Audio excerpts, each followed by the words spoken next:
Welcome to Mailbox Monday for November 19th. My husband's helping in the background there. I got 8 books this week. 4 of them were for review, and out of those 3 were ebooks, so you can see those. If you're watching this on my blog, you can see those below. The ones that were ebooks, the first one was Crimson Frost by Jennifer Estep, and this is, I believe, the 4th or 5th book in the Mythos Academy series. I've really enjoyed this series. It's a young adult urban fantasy series. It features a lot of mythology, and I really enjoy the main character, Gwen, who's she's very tough and does some cool stuff, and they've got neat magical powers, and her main power is being able to like tell where, if she touches an object, she can tell the past and what's happened to the person that it belongs to and stuff like that. And as time goes on, she's been getting more powers because she's now Nike's champion. So it's been a really good series, and I've really enjoyed how well written it is. The second ebook I got for review is Trapped, which is the 4th book in the Iron Druid Chronicles. I think it might be the 5th book. I'm having to remember. 4th or 5th book in the Iron Druid Chronicles.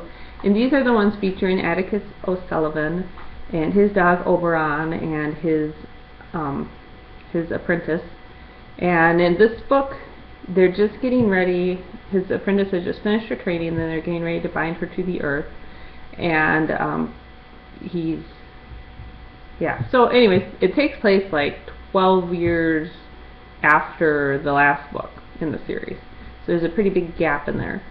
So that I just started actually reading that one, and it's been really good. Those books are really funny and very good urban fantasies. Again, a lot of mythology background. There's some fae, some Norse mythology, Greek mythology, lots of fun mythology there. The 3rd book I got that was an ebook for review is A Conspiracy of Alchemists. And this one sounds kind of fun. It's supposed to be an alternate history, an alternate world set in like 1904, where the world's half evil, half good, and the evil people need to make this human sacrifice that happens to be this girl named Ellie. And Ellie just happens to be a scientific genius, and it's supposed to be kind of a steampunky thing with alchemists and good versus evil. It sounds really good, and I know on Goodreads it hasn't been getting like really excellent reviews, but it still sounds like something I would really be interested in. The last book I got for review, I actually won through the Goodreads First Reads program, and I was really excited to win it. It's I Saw Zombies Eating Santa Claus by S.G. Brown. S.G. Brown wrote the novel Breathers, which was a zombie novel, but a kind of a different kind of zombie novel. I really, really liked it. And so when I saw that the sweet sequel to Breathers, I Saw Zombies Eating Santa Claus, was out by S.G. Brown, I was really excited. And then I won it on Goodreads First Reads, so then I was even more excited. So I will be reading this pretty soon, and I think it comes out, it might already be out. It either is already out or it comes out shortly. Let me look here real quick. Yeah, it doesn't really say. I think it came out in November.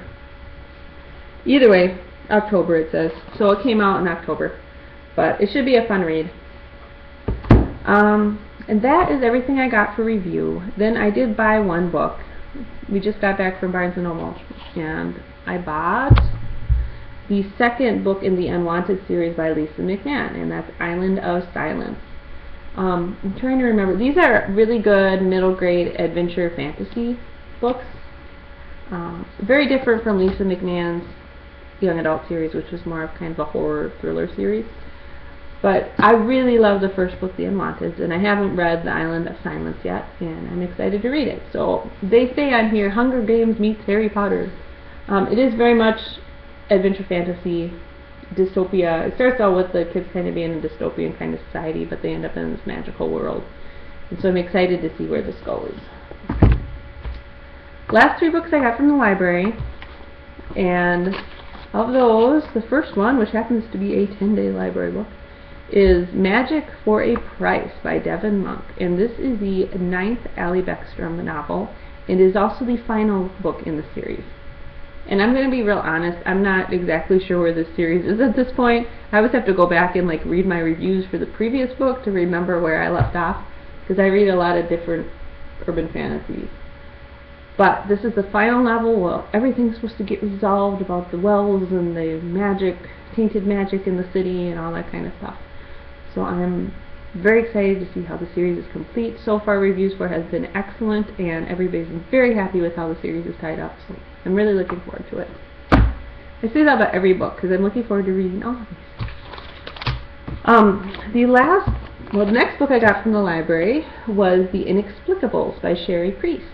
And this is the 5th novel in the Clockwork Century series. And I know originally she was planning on 5 books for the Clockwork Century series, but I don't know if that's still the case or not. I haven't read an update on that. So this might be the last book in the Clockwork Century series, I'm not sure. These are very steampunk, very alternate history, and very well written, very creative. Each one of these in the Clockwork Century series have been independent stories with different sets of characters, but some of the characters from each book will like show up and there'll be cameos featuring them in later books. So this one I'm excited to read because I just love the world. You've got steampunk, you've got zombies, you've got a world that's stuck in World War II, has been going on forever, or not World War II, the Revolutionary War? Yeah, the American Revolution, I think it was, has been going on forever. So you got the North versus the South, and it's just very interesting. And she always does a really good job of making neat characters, really good plots, interesting, inventions and steampunk stuff in there, and very well done, strong woman characters as well. So I've enjoyed these a lot. And they're cool. They're just done really well. I don't know if you can see this on there, but all the print is done in like this dark brown, and the pages are, more of an ivory color, and it just makes the whole reading experience a little bit more interesting. It's worth reading as a paper copy. The last book I got from the library is one that was edited by Kazuo Kibushi, who does the Amulet series, which is a middle grade fantasy graphic novel series that I like a lot. And this is Explore the Mystery Boxes. And not all of this is written and illustrated by Kazuo Kibushi, but he does do some stories in there. So here's the one that he does in there.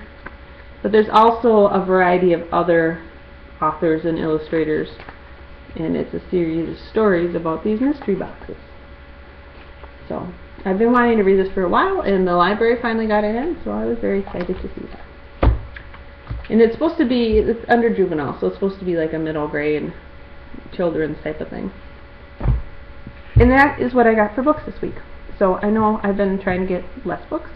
I've been trying to get down in review copies. So I've actually gotten down. I had like 50 a few months ago to review, and then 30, and now I've got 14 books that I need to review, and about 300 books around the house that I need to read. But my current policy is, as long as it's a book that's in a series I'm reading, I'm going to go ahead and get a copy to review, if I can. Try not to get a lot of extra review copies that aren't in their new series that I'm not reading currently. And once I get caught up, then I'll start getting some more new books for new series and new authors and all that kind of stuff. Other than that, that's pretty much it. So I hope you guys got some great books this week, and you have a great week of reading. We're having really nice weather here in November. It is like 55 degrees at night here in Minnesota in November, which normally we have snow, so that's pretty cool. And I won't talk to you guys before Thanksgiving, so I hope everybody has a great Thanksgiving. Okay, talk to you later. Bye.